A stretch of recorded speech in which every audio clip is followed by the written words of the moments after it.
যে ব্যক্তি জীবনে বাপ মার ফাতেহা দেয় নাই, সে ফুটবল উপলক্ষে বিরিয়ানি খাওয়াইতেছে। আমার দল জিতলে বিরিয়ানি হবে। তোমার দল মানে তুমি কে?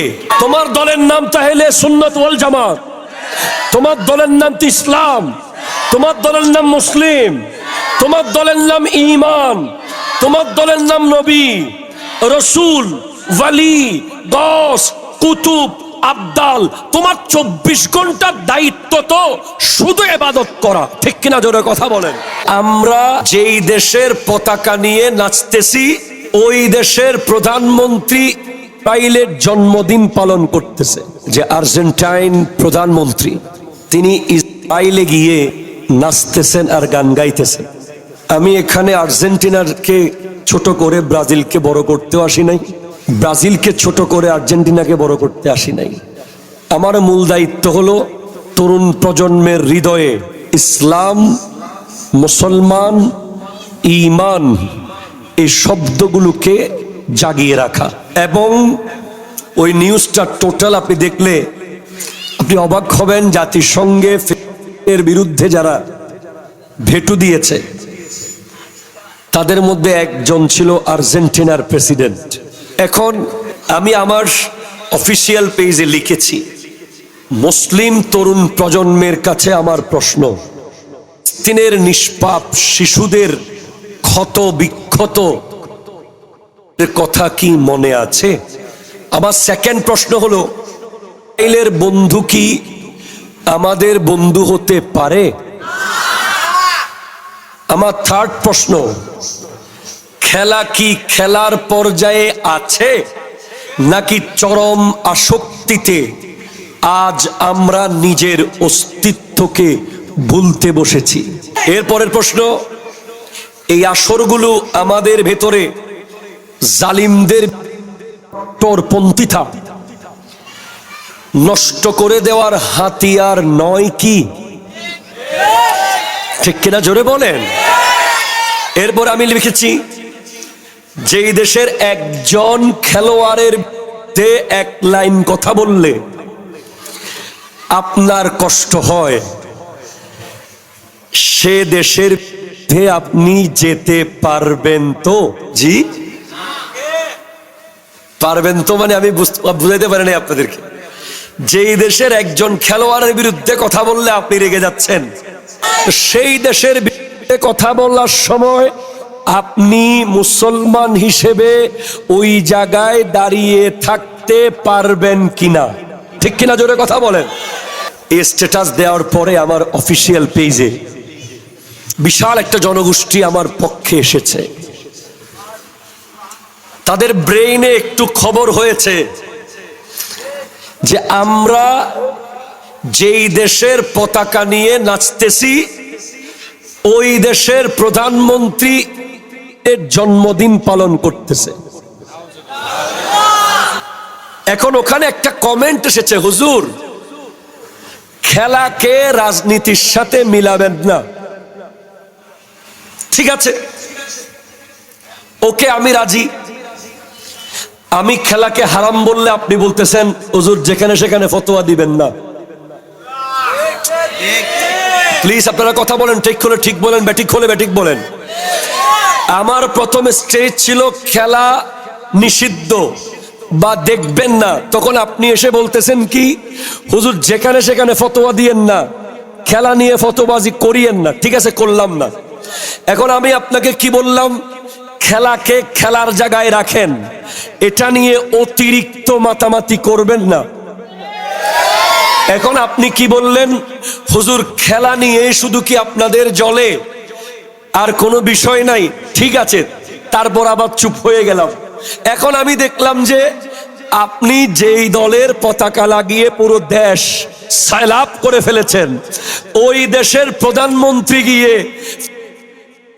লক্ষ কোটির উপরে দাঁড়িয়ে গান গাচ্ছে।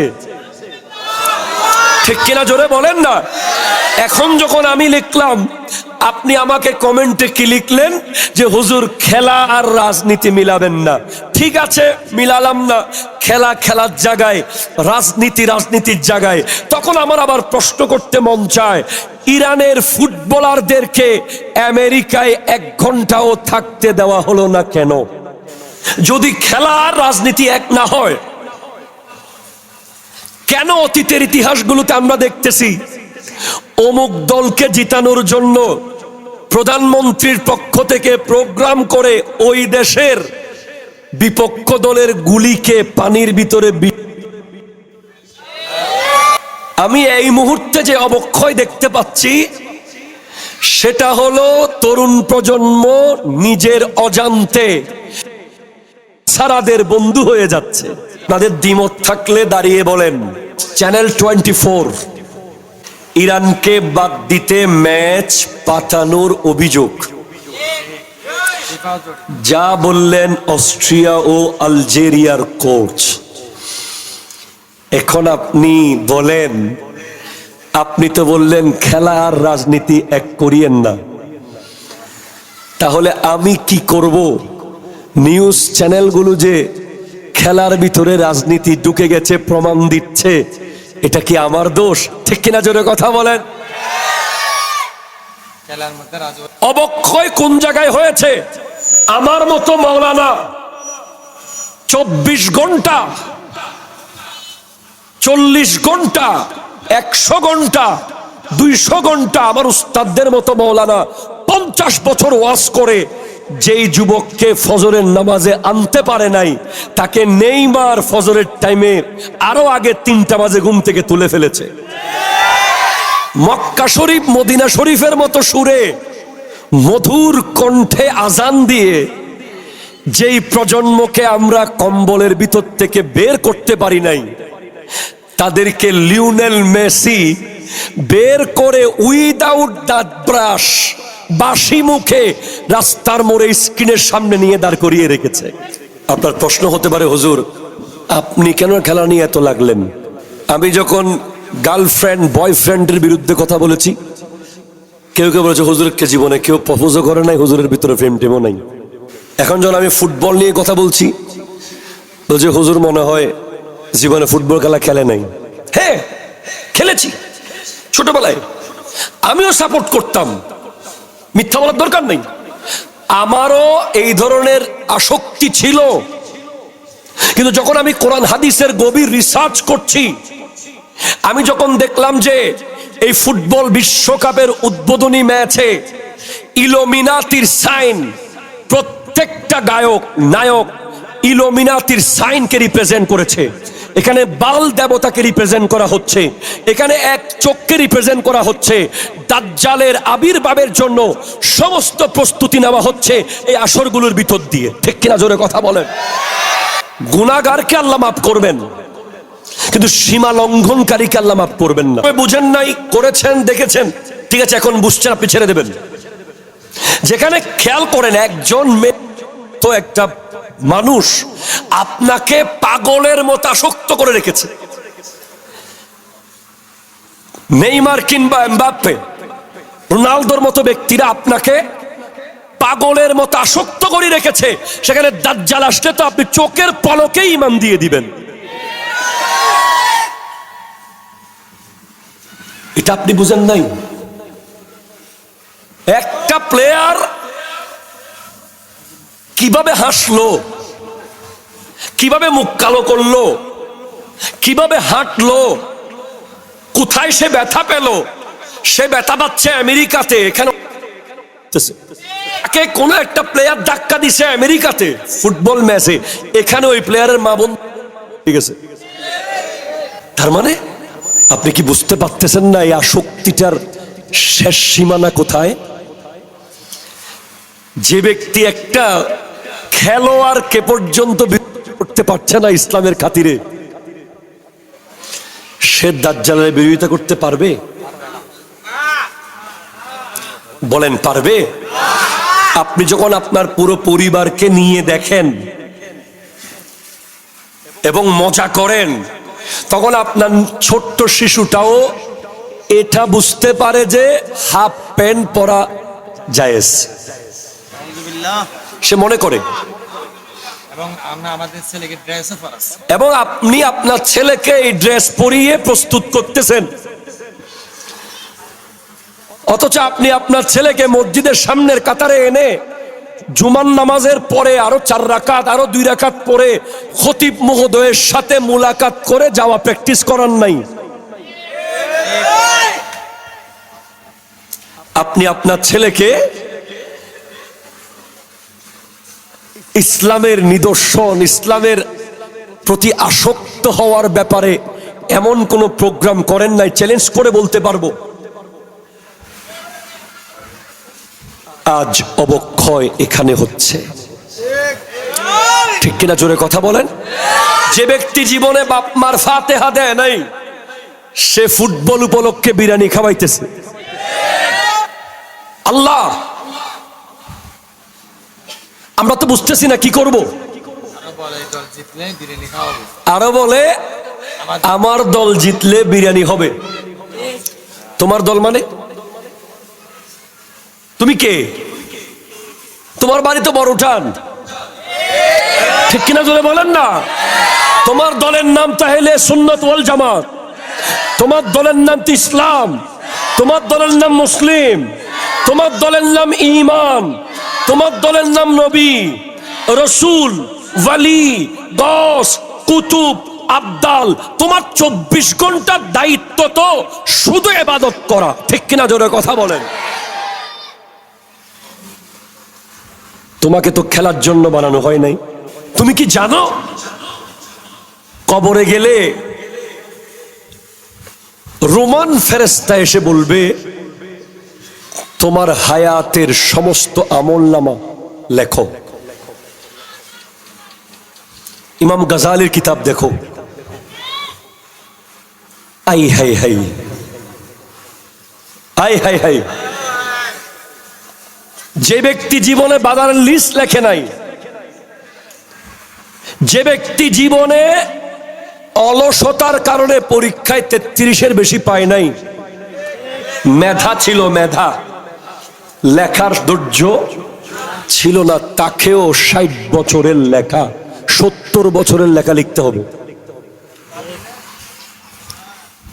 আমি কোনোভাবেই তোমাকে বলতে পারি না যে তুমি ঠিক আছে 5 ওয়াক্ত নামাজ পড়ছো, এবার আধা ঘন্টা খেলো, 10 ঘন্টা গান গাও, 9 ঘন্টা নাচো, 5 ঘন্টা উন্মাদনা করো, মজা করো। এটা বলার কোনো সুযোগ ইসলাম আমাকে দেয় নাই।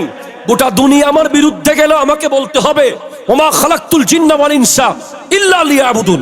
আল্লাহ একমাত্র জিন ইনসানকে বানিয়েছে শুধুই তার ইবাদত করার জন্য, কোনো সুযোগ নাই। আপনি কি বুঝতে পারেন না বিশ্বকাপ ফুটবলটাকে আর 1 মাস আগে দিলে কি হতো,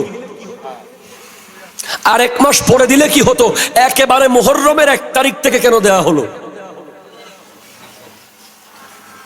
এটা কি আপনার মাথায় আসে নাই? এখন আপনি আমাকে বলবেন হুজুর এটা কাকতালীয় ভাবে পড়ে গেছে আর কি, কেমনে কেমনে না, কেমনে কেমনে পড়ে নাই।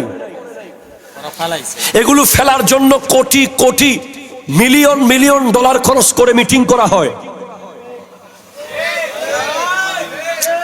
ঠিক কিনা বলে? আমি একদিন মরে যাব, অন্তত কবরে গিয়ে হলো আপনারা বুঝবেন সেটা, যে এইগুলো প্রত্যেকটা আসরের মূল উদ্দেশ্য হলো মুসলমান যুবকদের ভিতর থেকে জিহাদের চেতনা নষ্ট করে দেওয়া। হাত তুলে বলেন ঠিক কিনা, জোরে বলেন। তাদের ভিতর থেকে ঈমানি জজবা নষ্ট করে দেওয়া, তাদের ভিতর থেকে ইসলামের পক্ষে কথা বলা। অন্তত যুদ্ধে যেতে না পারলেও আমরা তো ফিলিস্তিনের পক্ষে কথা বলেছি, যার যতটুকু সামর্থ্য আছে আমরা সেটা প্রকাশ করেছি। আমার নবী বলেছেন অন্যায়ের বিরুদ্ধে তুমি যদি হাতে পারো হাতে কাজ করো, হাত দিয়ে দমন করো, হাতে না পারলে মুখে করো, মুখে না পারলে মনে মনে করো। জালিকা আদাফুল ঈমান, এটা সবচেয়ে দুর্বল ঈমান, মুখে প্রতিবাদ করা। এখন তো আমরা দুর্বল ঈমানটাও হারিয়ে ফেলতেছি, ঠিক কিনা, জোরে কথা বলেন। আপনাদের তরুণ প্রজন্মের মাথা থেকে টুপি চলে যাওয়া, এটা কাকতালীয় বিষয় নয়, এটা প্ল্যান। আপনার মাথায় কাটিং চুল আসা, এটা কাকতালীয় নয়, এটা প্ল্যান করে এসেছে।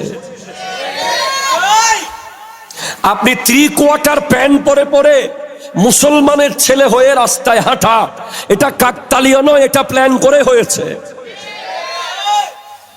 আপনি মুসলমানের ছেলে হয়ে রাস্তায় দাঁড়িয়ে দাঁড়িয়ে প্রস্রাব করা, এটা কাকতালীয় নয়, এটা বিশাল প্ল্যান। আপনার সমাজ থেকে ফাতেহাকে বেদাত তুহমত দিয়ে ট্রিটকে আমদানি করা কাকতালীয় নয়, প্ল্যানের অংশ। আপনাকে রসুলে পাকের সুন্নত মুসাফাহা কে কেড়ে নিয়ে হ্যান্ডশেক, কথা বলেন, কথা বলেন, কথা বলেন, নবীর সুন্নত তো এটা। এখন আপনি দোস্ত চল বলে এইভাবে যেটা মারেন, দল জিতেছে বলে এইভাবে মারেন, চল যাই বলে এইভাবে মারেন, এই হ্যান্ডশেক মুসলমানের ঘরে প্রবেশ করানো মুসাফাহার মতো সুন্নাতকে বাদ দিয়ে এটা কাকতালীয় নয়, it's a plan. Plan, plan, ঠিক কিনা? কথা জোরে বলেন। আসসালামু আলাইকুমের জায়গায় হাই বলা, আল্লাহ হাফেজের জায়গায় বাই বলা, এটা কাকতালীয় নয়, এটা প্ল্যান করেই হয়েছে। আপনার বাসার ভিতরে 24 ঘন্টা ওয়াইফাই চলা, আপনার পেটের বাচ্চার বোনকে মেরে ফেলা, আপনাকে সন্তান জন্মদানে অক্ষম করে ফেলা, আপনাকে চরম ইন্টারনেটে আসক্ত করে আপনার শরীরের সেলগুলোকে ধ্বংস করে দেওয়া কাকতালীয় নয়, এটা প্ল্যান। কারণ এখানে দুইটা বিষয়। অ্যাকর্ডিং টু সায়েন্স, আপনি মসজিদে আসলে আপনার ব্রেইনের সেল সচল হয়ে যাবে, আপনার শরীরের অসংখ্য মরা সেল জিন্দা হয়ে যাবে। আর অ্যাকর্ডিং টু সায়েন্স, আপনি ইন্টারনেটের মধ্যে পড়ে থাকলে আপনার ব্রেইনের সেলগুলো আস্তে আস্তে মরে যাবে, আপনার বিবেক মরে যাবে, আপনার জেহেন শক্তি মরে যাবে, আপনার মুখস্থ করার ক্ষমতা মরে যাবে, আপনার শরীরের অসংখ্য সেল ধ্বংস হয়ে যাবে। এটা কাকতালীয় নয়, এটা প্ল্যান। ঠিক কিনা? জোরে কথা বলেন। আপনার বোন, আপনার স্ত্রী, আপনার মেয়ে বেপরদা ঘর থেকে বের হওয়া, এটা কাকতালীয় নয়, এটা বিশাল প্ল্যান করে করা হয়েছে। আপনাকে বোঝানো হয়েছে, তারা বুঝাতে পেরেছে। ভালো কোরআন শরীফ পড়তে পারলে ওটা স্মার্ট মেয়ে না। হিজাব নেকাব দিয়ে নিজেকে পুরো ঢেকে রাখলে ওটাকে স্মার্ট বলে না রে পাগলা। আপনাকে তারা বুঝিয়েছে। টিকটক করলেই সেটা স্মার্ট। তারা স্মার্টের সংজ্ঞা পাল্টে ফেলেছে। আপনি বলেন গোটা বিশ্বের সমস্ত স্মার্ট নারীকে এক পাল্লায় দেন, সৈয়দা, তৈয়বা, তাহেরা, জাহেদা, আবেদা, রাকিয়া, সাজেদা, ফাতিমাতুজ জাহরা রাদিয়াল্লাহু তাআলা আনহাকে এক পাল্লায় দেন, পৃথিবীর কোন স্মার্ট নারী ওনার সামনে 1 সেকেন্ডও টিকতে পারবে না।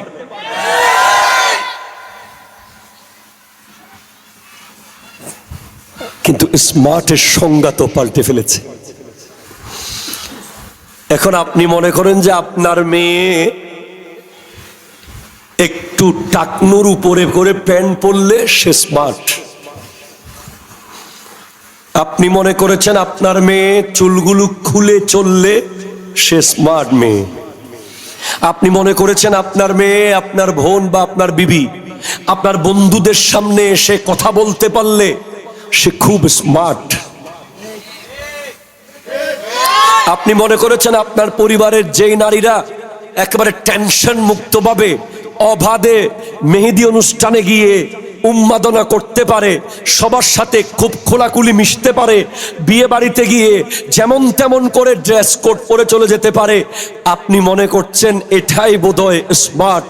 কিন্তু আমার ইসলাম, আমার কোরআন বলছে ওয়াকারনা ফি বুয়ুতিকুন্না ওয়ালা তাবাররাজনা তাবাররুজাল জাহিলিয়াতিল উলা।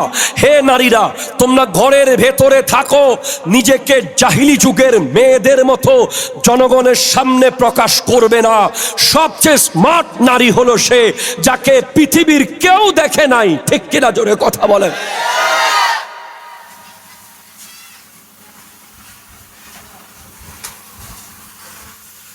এই ধরনের নারী যখন মারা যায় তখন ওই ব্যক্তিদের কথা পরিবর্তন হয়ে যায়, যারা তাদেরকে খেদ বলতো। খেদ। আমাদের সমাজে অনেক মা বোনরা আছে যারা কোনো বিয়েতে যায় না, কারোর সাথে দেখা করে না, খালি ঘরের কোনায় থাকে। দূর থেকে অনেকে বলে 2024 সালত ইন চলে না, 2026 সালে এসে এইভাবে হলে হয়? বলেন তো, একেবারে অসামাজিক। ঠিক কিনা বলেন না? অমুকের মা অমুকের বোন একেবারে অসামাজিক। কিন্তু খবর নেন, উনি মারা যাওয়ার পরে লাশের সামনে সবাই কি বলে? আহ, বেশি ফরদানশীল আছিল। দুনিয়ার কেউ ন দেখে ভত কোনোদিন বিয়ের ন যাইতো, কোনোদিন মানুষের সামনে ন যায়। আর ওই মোটর সাইকেলের পেছনে যে চুল খুলে, লজ্জায় আমরা তো মাথা নিচু করে রাখি। আর যে বাইক ড্রাইভ করছে, প্লিজ ইয়াং যুবক ভাইয়েরা, যে বাইকটা চালাচ্ছে তার পেছনে তার স্ত্রী হোক, বোন হোক, যেই হবে হোক, ওই নারী যখন চুল উড়াচ্ছে,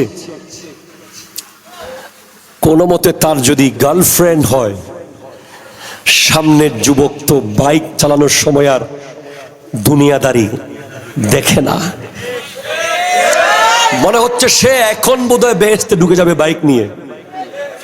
সামনে ট্রাক, সামনে বাস, সামনে কত কিছু না, সে ড্রিবলিং করছে বাইক নিয়ে। কেন? তার পেছনে বসা ওই বেগানা মেয়ে যেন বাইক থেকে নেমে একটা লাইন বলে দেয়, ওয়াও হোয়াট এ ড্রাইভ। এই একটা লাইন শোনার জন্য সে মোটর সাইকেল নিয়ে উন্মাদনায় মত্ত হয়েছে। অথচ সে জানে না, ওই ব্যক্তি যদি বেগানা মেয়ের থেকে দূরে থাকতে পারত, আমার নবী স্পষ্ট বলেছেন কাল হাসরের মাঠে আল্লাহর আরশের ছায়ার নিচে 7 ক্যাটাগরির ব্যক্তিকে আল্লাহ জায়গা দেবেন। তাদের মধ্যে ওই যুবক, ওয়ারজুলুন দাত হু ইমরাতুন, যাকে একটা নারী প্রপোজ করছে, আহ্বান করছে, বেগানা মেয়ে, বেপরদা মেয়ে প্রেমের প্রস্তাব দিচ্ছে। ওই যুবক বলছে ইন্নী আখাফুল্লাহ, আমি আল্লাহকে ভয় পাই, তোমার ডাকে সাড়া দিতে পারবো না। আল্লাহ ওই যুবককে কাল হাসরের মাঠে আল্লাহর আরশের ছায়ার নিচে জায়গা দেবে।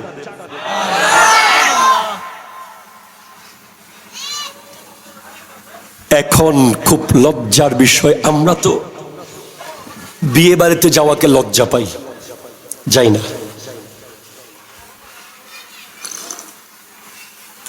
আত্মীয় স্বজনকে বলে দিয়েছি যে আমাদেরকে বিয়ে বাড়িতে দাওয়াত দেবেন না।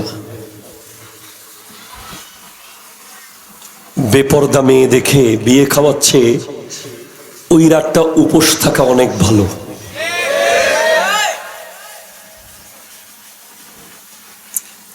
আপনার মনে হতে পারে হুজুর 1 মিনিট আধা ঘন্টা দেখলাম আর কি, এতে কি এমন হয়ে গেছে? না, আপনার ভেতরের সবচেয়ে দামি সম্পদটা হলো আল্লাহর ভয়, সবচেয়ে দামি। আপনি যখন এই টাইপের বিষয়গুলোতে আস্তে আস্তে অভ্যস্ত হয়ে যাবেন, ভয়টা আস্তে আস্তে কেটে যাবে। আমি একটা উদাহরণ দিয়ে বুঝাই। প্রথম সিগারেট সর্বপ্রথম যারা খেয়েছে অনেক ভয় পাইছে। না ভাই দোস্ত প্লিজ দিস না, আল্লাহ আমার ভয় লাগতেছে, কি বলবে, কে দেখবে, মারাত্মক একটা ভয় কাজ করে। কিন্তু যেই মাত্র একবার খেয়ে ফেলেছে, পরে দ্বিতীয়বার আবার খেয়েছে, পরে তৃতীয়বার আবার খেয়েছে, সে এখন চাচা, জেঠা, শিক্ষক, বড় ভাই কাউকে আর তোয়াক্কা করে না, যাত্রার সামনে ম্যাচ দিয়ে ধরাই ফেলতে পারে।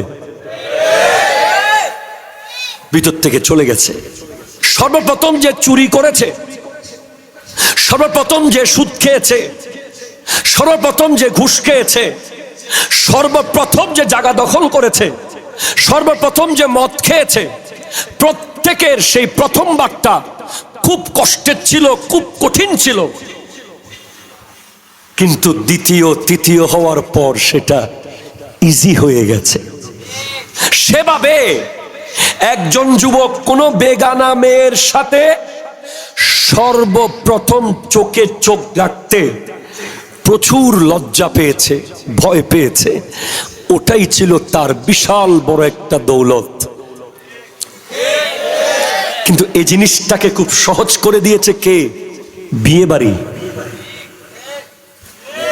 মেহেদি অনুষ্ঠান, স্কুল কলেজের র্যাগ ডে, বিদায় অনুষ্ঠান, শিক্ষা সফর, এই টাইপের ব্যাপারগুলো ছেলে আর মেয়েকে যখন একসাথে মেলামেশা, উঠা বসা আস্তে আস্তে ক্লোজ করে ফেলেছে, তখন মেয়েরা মনে করছে যে আর কি পর্দা করব, সব তো ডোন্ট মাইন্ড হয়ে গেছে। ঠিক কিনা? জোরে কথা বলেন।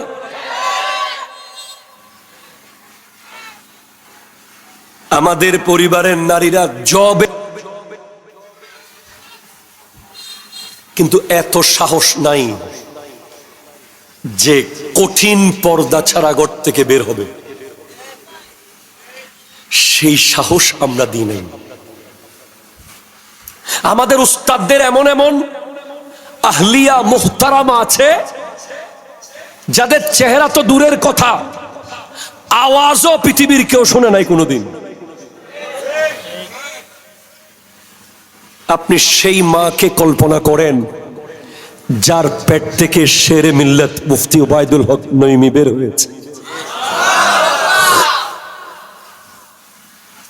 আপনি সেই মাকে একটু কল্পনা করেন যার পেটের ভিতরে আল্লামা গাজী শেরে বাংলা ছিলেন।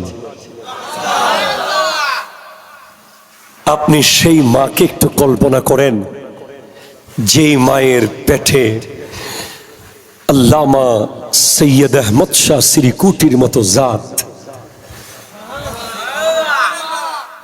10 মাস 10 দিন ছিল। আপনি সেই মাকে কল্পনা করেন যে মায়ের পেটে গৌসে সমদানি, কুতবে রব্বানি, শাহবাজে লামকানি, শেখুল জিন্নে ওয়াল ইনস হুজুর শেখ সুলতান সৈয়দ আব্দুল কাদের জিলানী যে মায়ের পেটে ছিল, সেই মায়ের পর্দার অবস্থান কোথায় ছিল?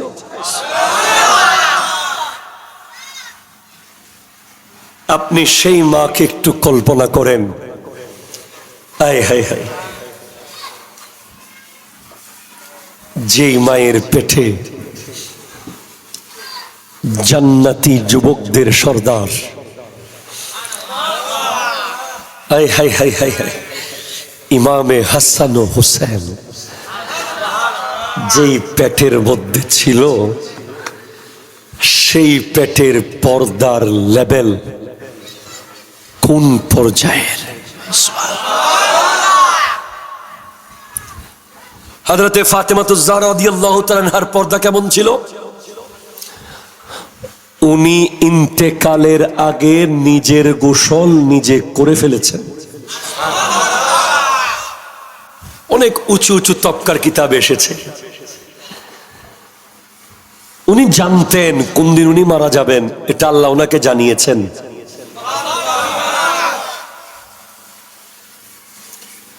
উনি আগে থেকে বলে গেছেন আমি মারা গেলে গোসল করাবেন না।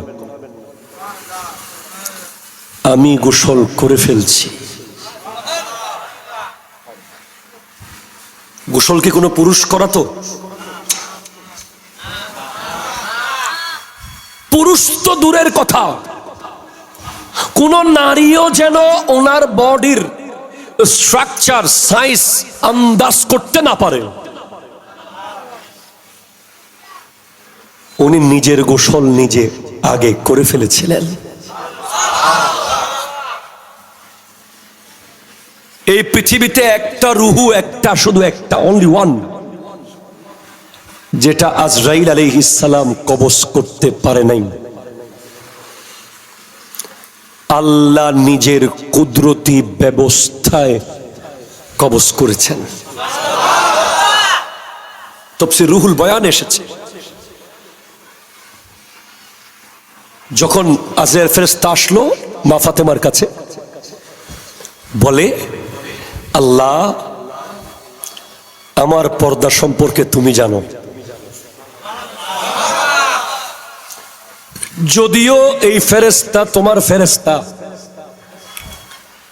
এর পরেও আমি তাকে লজ্জা পাচ্ছি।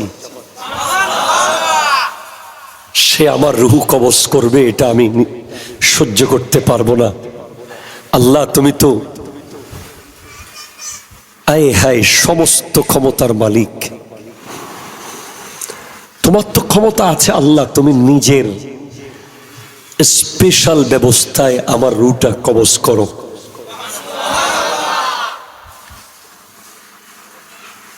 আল্লাহু আকবার।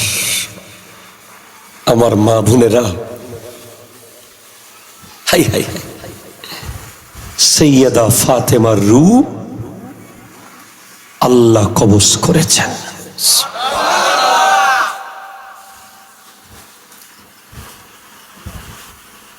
পর্দা, উনি আসমানের ফেরেশতাকেও পর্দা করেছেন। এজন্য হাসান ও হুসাইনের মতো গোটা জগতের শ্রেষ্ঠ দুই সন্তান ওনার পেটে ঠাঁই পেয়েছে।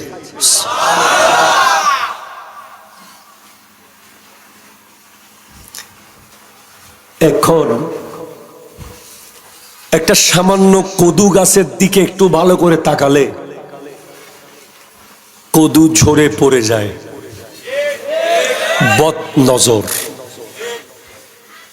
একটা কাঁঠাল গাছের দিকে আপনি একটু বেশি করে যদি বলেন, আইরে এত কাঁঠাল, দেখবেন কিছুক্ষণ পরে ধপ ধপ পড়ে যাচ্ছে। আইন হকুন। তো আপনি যে আপনার পেটটা দেখান, আপনি যে আপনার চেহারাটা দেখাচ্ছেন দুনিয়াকে বেপরদা হয়ে, আপনার প্রতি যে পরপুরুষ বদ নজর দিচ্ছে, আপনার গাছে কি আর ভালো ফল আসবে? আসবে না, কখনো আসতে পারে না, কোনোদিন আসে নাই, এটা অসম্ভব বিষয়। এজন্য দেখবেন যত বেপরদা নারী আছে তাদের সন্তান হয়তো ল্যাংড়া, লুলা, হয়তো দেখবেন সন্ত্রাস, হয়তো দেখবেন মাদকাসক্ত, সমাজের বোঝা। কারণ তাল গাছে তাল ধরে, বেল গাছে বেল। আপনি বেল গাছ থেকে তাল পাবেন না, কাঁঠাল গাছ থেকে আম পাবেন না। বৃক্ষ তোমার নাম কি? ফলে পরিচয়। High high high. আমাদের আত্মীয় স্বজন, ওস্তাদ, পরিচিতদের মধ্যে এমন এমন নারীকে আমরা চিনি যারা কোনোদিন দেবরকেও দেখা দেয় নাই।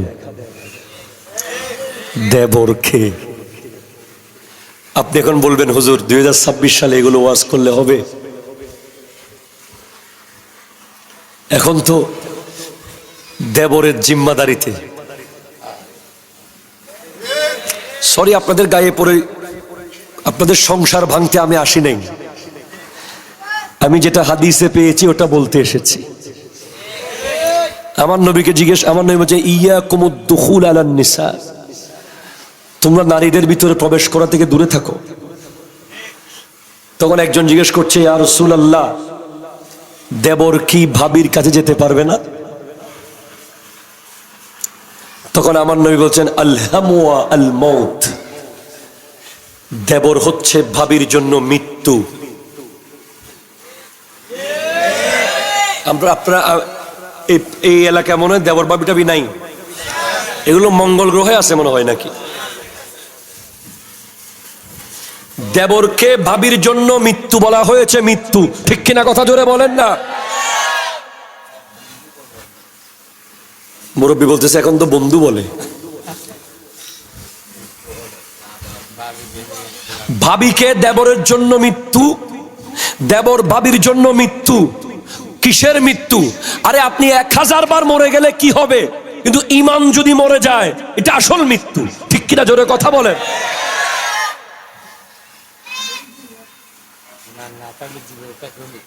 জীবিত মৃত্যু, এটা অসম্ভব বিষয়। দুজনের মধ্যে বন্ধুত্ব, ভাই বোন, এগুলো সব আবেগের কথা। এটা সায়েন্স বলে না, এটা কোনো গবেষণা বলে না। আমার দেশে একদল বলে কি, আমার শুধু বন্ধু আর কিছু না। ওই মেয়ের সাথে তোমার কি সম্পর্ক? বলে না শুধু বন্ধুত্ব, এর বেশি কিছু না। কোন ছেলে আর মেয়ের বন্ধুত্ব হতে পারে না, পারে না, পারে না, পারে না, পারে না। এটা 1 মাস পর হোক, 1 বছর পরে হোক, 10 বছর পরে হলেও এটা অন্য জায়গায় যাবে, এটা বন্ধুত্বের মধ্যে থাকবে না। এখানে শয়তান 100% সে এইখানে ফাঁদ পাতবে এবং নারীকে শয়তান ওই পুরুষের জন্য রশি বানাবে, অথবা পুরুষকে নারীর জন্য রশি বানাবে, ঠিক কিনা? জোরে কথা বলেন। তা এখন কেমনে থাকবেন ঘরে? ভালো আছি।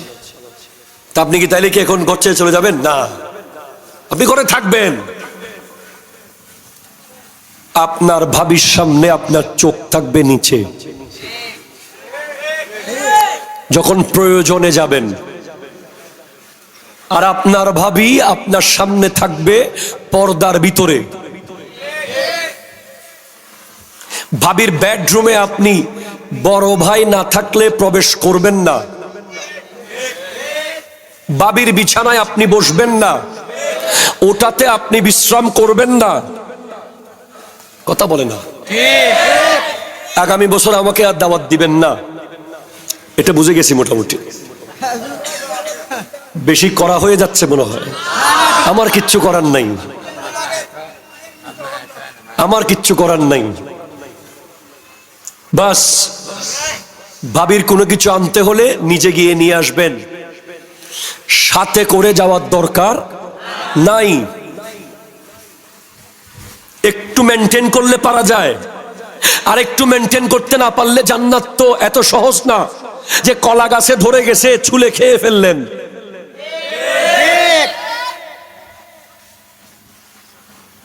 এটাকে আপনি সহজ মনে করছেন জান্নাত?